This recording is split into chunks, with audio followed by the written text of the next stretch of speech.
ಬರೇ ಬುದ್ಧಿಯಿಂದ ಜೀವನ ಆಗೋದಿಲ್ಲ. ಬರೇ ಬುದ್ಧಿಯಿಂದ ಜೀವನ ಕಟ್ಟಲಿಕ್ಕಾಗೋದಿಲ್ಲ. ಬರೇ ಕೆಲಸಗಳಿಂದ ಜೀವನ ಕಟ್ಟಲಿಕ್ಕಾಗೋದಿಲ್ಲ. ಸ್ವಲ್ಪ ಭಾವನೆಗಳು ಬೇಕಾಗ್ತವ. ಭಾವನೆ ಬರೇ ಅನಿಸೋದೇನು? ಬರೀ ಅನಿಸ್ತಾ ಇರೋದೇನು? ಏನು ಮನೆಗಳು?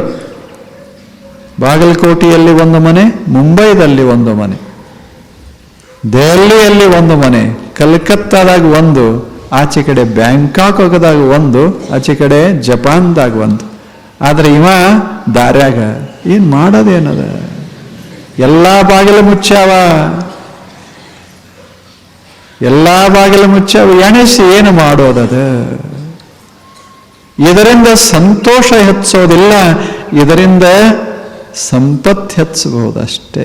ಸಂತೋಷ ಬೇರೆ, ಸಂಪತ್ತು ಬೇರೆ. ಜೀವನದ ಎರಡು ತಕ್ಕಡಿಗಳೇನದಾವ, ಪರಡಿಗಳದಾವ. ಒಂದು ಪರಡ್ಯಾಗ ಸಂಪತ್ತಿರಬೇಕು, ಒಂದು ಪರಡ್ಯಾಗ ಸಂತೋಷ ಇರಬೇಕು. ಎರಡು ಸಮ ಇರಬೇಕದ. ಸಂಪತ್ತಂದ್ರೆ ಏನು? ನೀರ, ಅನ್ನ, ವಸ್ತ್ರ, ಇವು ಸಂಪತ್ತು. ಇದ್ರ ಕೂಡ ಒಂದಿಷ್ಟು ಅನುಕೂಲತೆಗಳು, ಇವೆಲ್ಲ ಸಂಪತ್ತು, ಇವು ಇರಬೇಕು. ಆದ್ರೆ ಈ ತಕ್ಕಡಿನೇ ಬಹಳ ಭಾರ ಆಗಬಾರ್ದು ಅಷ್ಟೇ. ನಮ್ದು ಇನ್ನೊಂದು ತಕ್ಕಡಿಯಾಗಿ ಏನೂ ಇಲ್ಲ, ಬರೀ ಒಂದೇ ಪರಡ್ಯಾಗ ಹಾಕೋತು ಕೂತ್ರೆ ತಕ್ಕಡಿ ಸಮತೋಲ ಆಗೋದು ಯಾವಾಗ? ನೆಲನೇ ಬಿಡುದಿಲ್ಲದು. ಈ ಕಡೆ ಒಂದಿಷ್ಟು ಸಂತೋಷ, ನೋಡಿ ಸಂತೋಷ, ಕೇಳಿ ಸಂತೋಷ ಪಡಬೇಕು, ಓಡಿ ಸಂತೋಷ ಪಡಬೇಕು, ಕೂತು ಸಂತೋಷ ಪಡಬೇಕು, ಮಾಡಿ ಸಂತೋಷ ಪಡಬೇಕು, ಮಾತನಾಡಿ ಸಂತೋಷ ಪಡಬೇಕು. ಸಂತೋಷ ಅಂತ ಒಂದಿರ್ತದ, ಗಳಿಸಲ್ಲ. ಸುಮ್ಮನೆ ನಾವು ಹಂಗೆ ಮಾತಾಡೋದಲ್ಲ. ಒಂದು 10 ನಿಮಿಷ ಮಾತನಾಡಿದ್ರೆ 1000 ರೂಪಾಯಿ. ಅದ್ಯಾವ ಮಾತು? ಹಿಂಗೆಲ್ಲ ಲೆಕ್ಕ ಹಾಕೋತು. ಆದರೆ ಬದುಕು ಹೆಂಗೆ ಬಡವಾಕೋತ ಹೋಗ್ತದೆ. ಒಂದು ಮೂವದಂತ ಇಟ್ಕೋರಿ. ನಾ ನಗಬೇಕಾದ್ರೆ ನೀವು ಲಕ್ಷ ಕೊಡ್ಬೇಕಂದ್ರ ಗತಿ ಹೆಂಗ? ಅದು ಎದ್ರ ಕಡೆ ಲಕ್ಷ ಕೊಡೋದಿಲ್ಲ. ಸುಮ್ಮನೆ ನಕ್ಕೋತಿರ್ತದ, ಆಡ್ಕೋತಿರ್ತದ, ಸಂತೋಷ ಪಡ್ಕೋತಿರ್ತದ. ಹಾಡು ಬಂದ್ರೆ ಹಾಡ್ಕೋತಿರ್ತದ. ನಾವು ಹಂಗೆ ಹಾಡೋರಲ್ಲ, ನಾವು ಹಂಗೆ ನಗೋರಲ್ಲ.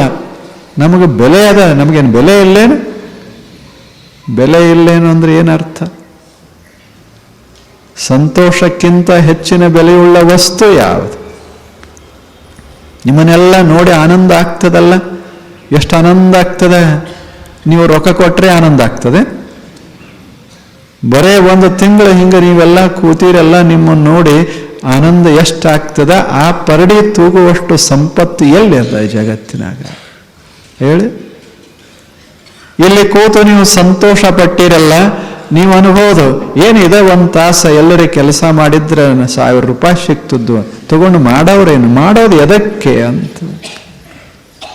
ಅದನ್ನೇನು ತಗೊಂಡು ಮಾರಾಟ ಇದಕ್ಕೆ ಹೋಗಿ ಮಾರುಕಟ್ಟೆಗೆ ಹೋಗಿ ಸಂತೋಷ ಅನ್ನೋದೊಂದು ಏನ್ರ ತಂದು ಹಾಕೊಳಕ್ಕಾಗತ್ತೆ? ಸುಮ್ಮನೆ ಈಗ ಎದ್ದು ಬಂದು ಈ ನೆಲದ ಮೇಲೆ, ಇದು ಹುಲ್ಲಿನ ಮೇಲೆ ಕೂತಿರಲ್ಲ, ಇವಾಗಿರುವ ಒಂದು ತಾಸಿನ ಸಂತೋಷಕ್ಕೆ ಯಾವ ಸಂಪತ್ತ ಸಮ ಇರ್ತದೆ? ಯಾವ ಸಂಪತ್ತ ಸಮ ಇರ್ತದೆ? ಎಷ್ಟೋ ಸಲ ನಾವು ಅಂತಿರ್ತೇವೆ, ನಮ್ಮ ಮನಸ್ಸು ಹೇಳ್ತಿರ್ತದೆ, ಏನು ಸುಮ್ಮನೆ ಯಾಕೆ ವೇಳೆ ಖರ್ಚು ಮಾಡ್ತಿ, ಸುಮ್ಮನೆ ಕುಂತಿಯಲ್ಲ ಅಲ್ಲಿ ಹೋಗಿ. ಅವ್ರಿಗೆ ಬುದ್ಧಿಲ್ಲ, ನಿಮಗೂ ಬುದ್ಧಿಲ್ಲ. ಅವ್ರಿಗೆ ಅಂದ್ರೆ ನಿಮಗಲ್ಲ, ನನಗೆ.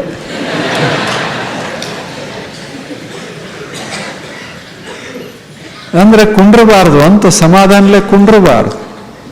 ಏನಾರೇ ಗದ್ದಲ ಹಾಕೋತಿರು. ಮಾಡೋರೇನು ಅಂತ ಸಮಯ ಒಂದು ಕ್ಷಣ ಸಹಿತ ಉಳಿಲಾರ್ದಂಗೆ ಗಳಿಸಿ ಏನು ಮಾಡೋದದ? ಮತ್ತೆದಕ್ಕೆ ಬಳಸೋದು? ಸಂತೋಷಕ್ಕೆ ಬಳಸಬೇಕಲ್ಲ. ಪುಕ್ಕಟ ಸಂತೋಷ ಇಲ್ಲೇ, ಹೌದಲ್ಲ ಹೇಳಿ? ನಿಮಗೆ ಪುಕ್ಕಟಾಗಿಲ್ಲ. ಇದು ಏನು ರೊಕ್ಕ ಕೊಟ್ಟಾರ? ಯಾರ ತಗೊಂಡಾರ ಹಣ? ನೀವು ಬಂದು ನಮ್ಮ ಇದ್ರಾಗ ಕುಂತೀರಿ, ನಮ್ಮ ಹುಲ್ಲಿನ ಮೇಲೆ ಪ್ರತಿಯೊಬ್ಬರು ಒಂದು ತಾಸಿಗೆ ಒಂದು 10 ರೂಪಾಯಿ ಬೇಡ ಅಂತ ಹಿಂಗೆ ಎಲ್ಲರೂ ಹಿಂಗ ಯಾರ ಹೇಳ್ಯಾರೇನು? ಬಂದ್ರೆ ಸಂತೋಷ ಪಟ್ಟಾರ, ನೀವು ಕುಂತ್ರೆ ಸಂತೋಷ ಪಟ್ಟಾರ. ಅವ್ರದ್ದು ಖರ್ಚಾಗಿಲ್ಲ, ನಿಮ್ಮದು ಖರ್ಚಾಗಿಲ್ಲ, ಸಂತೋಷ ಹೆಚ್ಚದಲ್ಲ. ಇವಕ್ಕೆ ನಿಯತ ಕರ್ಮಗಳು ಅಂತ. ಹಿಂಗೆ ಹೆಚ್ಚಿಸಿಕೋಬೇಕು ಬದುಕಿನ ಸಂತೋಷವನ್ನ. ಇದನ್ನ ಉಪೇಕ್ಷಾ ಮಾಡಿ ಬರೇ ಅದೇ ಅದೇ ಅದೇ ಅದೇ ಪ್ರತಿ ಕ್ಷಣಕ್ಕೆ ಬೆಲೆ ಕಟ್ಟಗೋತು ಹೋದ್ರೆ ಜೀವನದ ವೈಭವ ನಾಶ ಆಗ್ತದ. ಪ್ರತಿಯೊಂದು ಅದಕ್ಕೆ ಅಂದ್ರೆ ಏನರ್ಥ ಹೇಳಿ? ಅದಕ್ಕಾಗಿ ನಿಯತ ಕರ್ಮಗಳನ್ನು ಮಾಡಬೇಕು ಮನುಷ್ಯ. ಸುಂದರ ಕರ್ಮಗಳನ್ನು ಮಾಡಬೇಕು. ಯಾವ್ಯಾವ ಕರ್ಮ ಮಾಡಬೇಕು ಇದು ಪ್ರಶ್ನೆ. ಅದಕ್ಕೆ ಮೊದಲನೇದ್ದು ಕರ್ಮ ಹೆಂಗಿರಬೇಕು, ಕರ್ಮ ಯಾವ ಮಾಡಬೇಕು ಅಂದ್ರೆ, ಯಾವ ಕರ್ಮ ಮಾಡಿದರೆ ನಮ್ಮ ಕೌಟುಂಬಿಕ ಜೀವನ ಸುಂದರ ಆಗ್ತದೆ, ಯಾವ ಕರ್ಮ ಮಾಡಿದರೆ ಸಾಮಾಜಿಕ ಸಂಬಂಧಗಳು ಅವು ಹದಗೊಳ್ತಾವ, ಯಾವ ಕರ್ಮ ಮಾಡಿದರೆ ನಿಸರ್ಗ ನಮಗೆ ಅತಿ ಸಮೀಪವಾಗ್ತದೆ, ಅಂಥ ಕರ್ಮ ಮಾಡಬೇಕು. ಅದು ಸಂತೋಷಕ್ಕೆ. ಸಂತೋಷದ 3 ಸ್ಥಾನಗಳಿವು. ಸಂತೋಷ ಹೆಚ್ಚಬೇಕಾದರೆ ಮನೆ ಮೊದಲ ಸ್ಥಾನ ಇದು. ಎರಡನೇದ್ದು ಸಮಾಜ. ಮನೆ ಒಂದ ಇದ್ದರೆ ನಡೀತದೇನು? ಸುತ್ತಮುತ್ತ ಬೇಕಲ್ಲ, ಜನ ಇರ್ತಾರೆ ಅವರು. ಮೂರನೇದ್ದು ನಿಸರ್ಗ. 3 ಬಹಳ ಅವಶ್ಯ. ಸಂತೋಷದ 3 ಸ್ಥಾನಗಳಿವು. ಇವುಗಳಿಂದ ಸಂತೋಷವನ್ನ ಪಡೆಯೋದಕ್ಕೆ ಏನು ಮಾಡಬೇಕೋ ಅದನ್ನ ಮಾಡೋದಕ್ಕೆ ನಿಯತ ಕರ್ಮಗಳು ಅಂತ ಮಾಡಬೇಕಲ್ಲ. ಮನೆಯೊಳಗೆ ಹೆಂಗಿರಬೇಕು ಹಾಗಿರಬೇಕು, ಏನು ಮಾಡಬೇಕು. ಪ್ರತಿಯೊಂದು ನನಗ ಅಂದ್ರೆ ಮನ್ಯಾಗ ನಡೀದಿಲ್ಲ. ಮನೆಯೊಳಗೆ ಕೆಲಸ ಮಾಡ್ಕೋತಿದ್ರೆ ನಾ ಇಷ್ಟು ಕೆಲಸ ಮಾಡೇನಿ ಅಂತ ಪ್ರತಿಯೊಬ್ಬರು ಹಿಂಗ ಬಿಲ್ ಕೊಡಕ್ಕೆ ಹತ್ತಿದ್ರೆ ಗತಿ ಹಂಗ. ಒಬ್ಬ ಹುಡುಗ ಇದ್ದ, ಸಾಲಿಗೆ ಹೊಂಟಿದ್ದ. ಅವ್ರ ತಾಯಿ ಸಾಲಿಗೆ ಹೋಗ್ತಿದ್ದ ಹುಡುಗ. ಆತ ಒಳ್ಳೆ ಶಿಸ್ತು, ದೊಡ್ಡ ಸಾಲಿಗೆ ಹೋಗ್ತಿದ್ದ. ದೊಡ್ಡ ಸಾಲಿ ಅಂದ್ರೆ ಗೊತ್ತಾಗ್ತಲ್ಲ, ಮಸ್ತಾಗಿ ಯೂನಿಫಾರ್ಮ್ ಅದು ಇದು ಹಾಕ್ಕೊಂಡು ಹೋಗಾವ. ಅವಾಗ ಒಂದು ದಿವಸ ಆಕೆ ಕೆಲಸ ಕೊಟ್ಲು. ಒಂದಿಷ್ಟು ಕಸ ಹೊಡಿ ಅಂತ ಹೇಳಿದ್ಲು. ಆ ಬಳಿಕ ಒಂದಿಷ್ಟು ಕಟ್ಟಿಗೆ ತಗೊಂಡು ಬಾ ಅಂತ ಹೇಳಿದ್ಲು. ಒಂದೆರಡು ಭಾಂಡೆ ತಿಕ್ಕು ಅಂತ ಹೇಳಿದ್ಲು. ಸುಮ್ಮನೆ ಅವ ಒಲ್ಲದ ಮನಸ್ಸಲ್ಲೇ ಎಲ್ಲ ಮಾಡಿ ಸಾಲಿಗೆ ಹೋಗುವಾಗ ಒಂದು ಚೀಟಿ ಬರದ. ಮಜಾ ಕೇಳುವಂಗದ ಇದು. ಹುಡುಗ ಚೀಟಿ ಬರದ, ತಮ್ಮ ತಾಯಿಗೆ ಬರೆದು ಆ ಹಾಸಿಗೆ ಮ್ಯಾಲ ಇಟ್ಟ. ತಾಯಿ ಹಾಸಿಗೆ ಮ್ಯಾಲ ಆಕೆ ಕೆಲಸ ಮಾಡ್ತಿದ್ಲು ಅಡುಗೆ ಮನ್ಯಾಗ. ಏನು ಬರೆದದ್ದ ಅಂದ್ರೆ, ನಾನು ಕಟ್ಟಿಗೆ ಕೊಟ್ಟೇನಿ, ಅದಕ್ಕೆ $1. ನನ್ನ ಕೆಲಸ ಇದು. ನಾನು ಅದು ಒಂದೆರಡು ಭಾಂಡೆ ತಿಕ್ಕೇನಿ, ಅದಕ್ಕೆ $1. ಹಿಂಗೆಲ್ಲ ಬರೆದು ಕೆಳಗೆ ಬರೆದದ್ದ, ನಾನು ಮಾಡಿದ ಕೆಲಸಕ್ಕೆ $10 ಆಗ್ತದೆ, ಇದು ಬಿಲ್ಲು ಅಂತ ಬರೆದದ್ದ. ಬರೆದಿಟ್ಟು ಹೋಗ್ತೀನಿ ಸಾಲಿಗೆ ಅಂತ ಹೋದ ಕೆಲಸಕ್ಕೆ. ಮತ್ತು ಅವನೇನು ತಪ್ಪೇನು? ನಾವು ಮಾಡೋದಲ್ಲೇನು? ಸಾಲಾಗಿ ಮಾಡೋದಲ್ಲೇನು? ನಾವು ಇದು ಹೆಚ್ಚು ಕಲಿಸಿದ್ದಕ್ಕೆ, ಅರ್ಧ ತಾಸು ಹೆಚ್ಚು ಕಲಿಸಿದ್ದಕ್ಕೆ ಇಷ್ಟು, ಆಫೀಸ್ದಾಗ ಹೆಚ್ಚು ಅರ್ಧ ತಾಸು ಮಾಡಿದ್ದಕ್ಕೆ ಇಷ್ಟು, ಉಳಿದ 8 ತಾಸು ಮಾಡಿದ್ದಕ್ಕೆ ಇಷ್ಟು, ನಡು ಚಹಾ ಕುಡ್ದದ್ದಕ್ಕೆ, ಹೊರಗೆ ಹೋಗಿ ಬಂದದ್ದಕ್ಕೆ ಏನೂ ಇಲ್ಲ.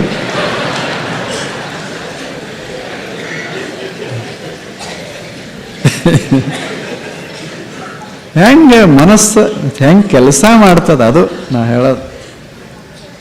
ಹುಡುಗ ಮತ್ತು ಅವ್ರ ಮಗ ಇವ ಬರೆದಿಟ್ಟು ಆದ.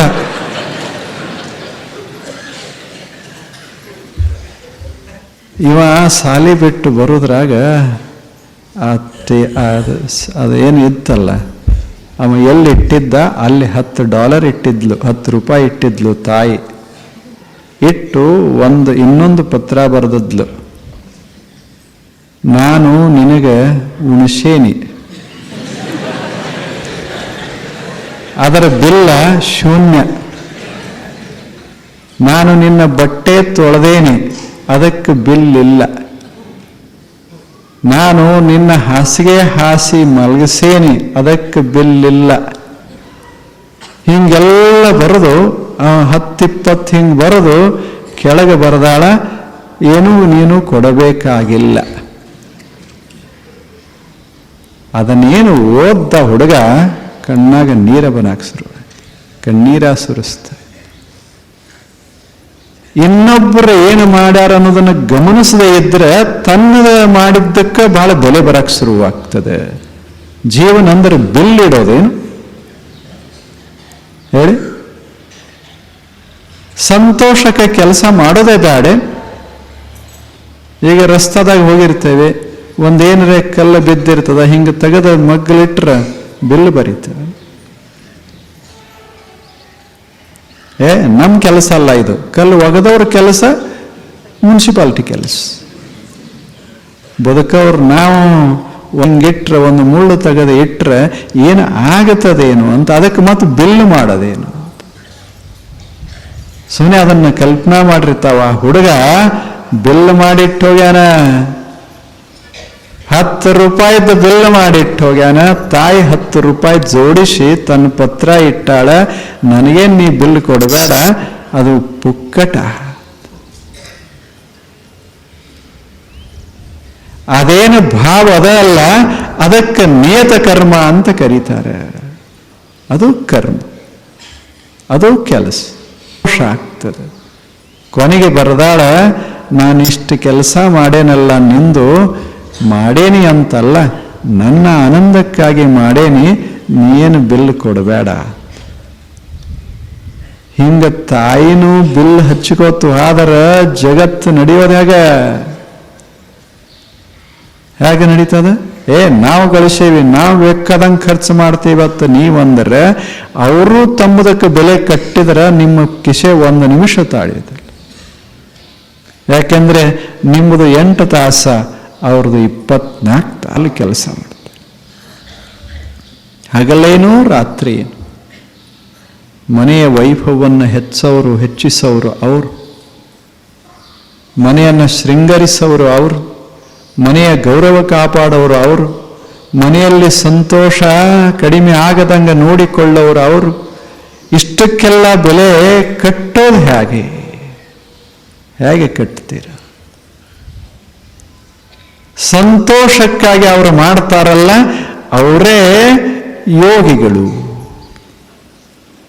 ಪ್ರತಿ ಮನೆಯೊಳ ಯಾರು ಇಡೀ ಮನೆಗಾಗಿ ದುಡಿತಾರೆ, ಆದರೆ ತಮಗಾಗಿ ಏನೂ ಬಯಸೋದಿಲ್ಲ, ಅಂಥವರಿಂದ ಮನೆಯ ವೈಭವ ಹೆಚ್ಚುತ್ತದೆ. ಅವರೇ ಯೋಗಿಗಳು. ಅವರನ್ನು ಗೌರವಿಸಬೇಕು. ಅದಕ್ಕೆ ಋಷಿ ಹೇಳ್ತಾರೆ, ದೇವರು ಎಲ್ಲೇ ನಿನ್ನ ಮನೆಯೊಳಗ, ಮನ್ಯಾಗ ದೇವರು. ಎಲ್ಲ ಮಾಡಿ ನಿಮ್ಮ ಹಿತ ಮಾಡಿ ಒಂದಿಷ್ಟು ಯಾರಿಗೂ ತಕರಾರ ಹೇಳದೆ ಮಾಡ್ಕೋತ ಇಡೀ ಜೀವನವನ್ನು ನಿಮಗೆ ಸಮರ್ಪಣೆ ಮಾಡಿದಂಥ ಒಬ್ಬ ವ್ಯಕ್ತಿಯ ಹಿರಿಮೆ ಗೊತ್ತಾಗದೇ ಇದ್ರೆ ಬದುಕಿನಲ್ಲಿ ಸಂತೋಷದ ಕ್ಷಣಗಳು ಹೆಚ್ಚೋದು ಹೇಗೆ ಹೇಳಿ? ಅದಕ್ಕೆ ಮನೆಯೊಳಗೆ ಸಂತೋಷ ಇರಬೇಕು. ಹೇಗೆ? ಅವರಿಗಾಗಿ ಅಂತನಬೇಕೇ ವಿನಃ ನನಗಾಗಿ ಅಂತ. ಅಡಿಗೆ ಮಾಡುವಾಗ ನೀವು ದೊಡ್ಡ ಹುಡುಗನಿಗೆ ಇದು ಹಿಡಿಸ್ತದ, ಸಣ್ಣವಳಿಗೆ ಇದು ಹಿಡಿಸ್ತದ ಅಂತ ಹೊರಡ್ತಾರೆ. ನನಗಿದು ಹಿಡಿಸ್ತದ ಮಾಡಬೇಕಂತೂ ಒಬ್ಬರು ಮಾಡೋದಿಲ್ಲ. ಇವರು ಸಾಹೇಬರಿಗೆದು ಹಿಡಿಸ್ತದ, ಇವರಿಗೆ ಇದು ಹಿಡಿಸ್ತದ. ಇವ ಬಂದು ಅದ್ಯಾಕೆ ಮಾಡಿಲ್ಲ, ಇದ್ಯಾಕೆ ಮಾಡಿಲ್ಲ. ಅವರು ತಮಗಾಗಿ ಒಂದೂ ಮಾಡಿಲ್ಲ. ನನಗಾಗಿ ಒಂದು ಹಿಡಿಸ್ತದಂತ ಒಂದು ಪದಾರ್ಥ ಒಂದು ದಿವಸ ಒಬ್ಬ ತಾಯಿ ಇನ್ನೂವರೆಗೆ ಜಗತ್ನಾಗ ಮಾಡಿಲ್ಲ. ಇದಕ್ಕಿಂತ ದೊಡ್ಡ ಯೋಗ ಯಾವುದು? ಕರ್ಮಯೋಗ ಯಾವುದು? ಸುಮ್ಮನೆ ವಿಚಾರ ಮಾಡುವಂಗ. ನೀವು ಮನೆಗೆ ಹೋಗಿ ಒಂದು ದಿವಸ ಕೂತ್ಕೋರಿ, ಕೂತ್ಕೊಂಡು ಎಲ್ಲ ಮಾಡೋದು, ನಾನು ಎಷ್ಟು ಮಾಡೀನಿ, ಇವರೆಷ್ಟು ಮಾಡ್ಯಾರ, ಮನ್ಯಾಗ ಬಂದವರು ಎಷ್ಟು, ಹೊರಗಿನವರವರು. ಇವ ಬೇಕಾದಾಗ ಹಿಂಗೆ ಡೈವರ್ಸ್ ಕೊಡ್ತಾನೆ. ಯಾಕೆ? ಇವನಿಗೆ ಗೊತ್ತಿಲ್ಲ, ಬೆಲೆ ಗೊತ್ತಿಲ್ಲ. ವರದಕ್ಷಿಣೆ ಅಲ್ಲ, ಅವ್ರದ್ದು ಒಂದು ನಗೋ, ಒಂದು ದಿವಸದ ಕೆಲಸಕ್ಕೆ ನಿಮ್ಮ ಸಂಪತ್ತು ನಿವಾಳಿಸ್ಬೇಕು, ಹಂಗೆ ಕೆಲಸ ಮಾಡ್ತಾರೆ. ಎಂಥ ಭಾವನೆ ಆತು ಇಲ್ಲನೇ ಅಂದರೆ ಒಂದು ತ್ಯಾಗದ ನಿಲಯ.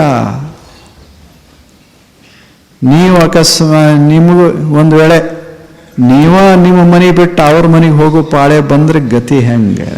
ಸುಮ್ಮನೆ ವಿಚಾರ ಮಾಡಿ. ಸಾಧ್ಯವೇ? ಸುಮ್ಮನೆ ಕಲ್ಪನಾ ಮಾಡ್ರಿ, ಹೋಗಬೇಡ್ರಿ, ಆ ಮಾತು ಬೇರೆ. ಒಂದು ವೇಳೆ ನಾಳೆ ಅಂಥದ್ದೊಂದು ಸಮಾಜ ರಚನೆ ಆಯ್ತು, ನೀವು ನಿಮ್ಮ ಮನೆ ಬಿಟ್ಟು ಹೋಗ್ಬೇಕಂದ್ರೆ ಬಿಡಕ್ಕಾಕತಿ? ಆದ್ರೆ ಅವರು ಮಾತ್ರ ಬಿಟ್ಟು ಬರ್ತಾರೆ, ಏನೂ ಬಯಸೋದಿಲ್ಲ, ಮತ್ತೆ ನಿಮಗೆ ಕೊಡ್ತಾರೆ. ಇಂಥ ಭಾಗ್ಯ ನಿಮ್ಮದು ಇರುವಾಗ ಸಂತೋಷಕ್ಕೆ ಕೊರತೆ ಮಾಡ್ಕೋತೇವಲ್ಲ, ಯಾಕೆ?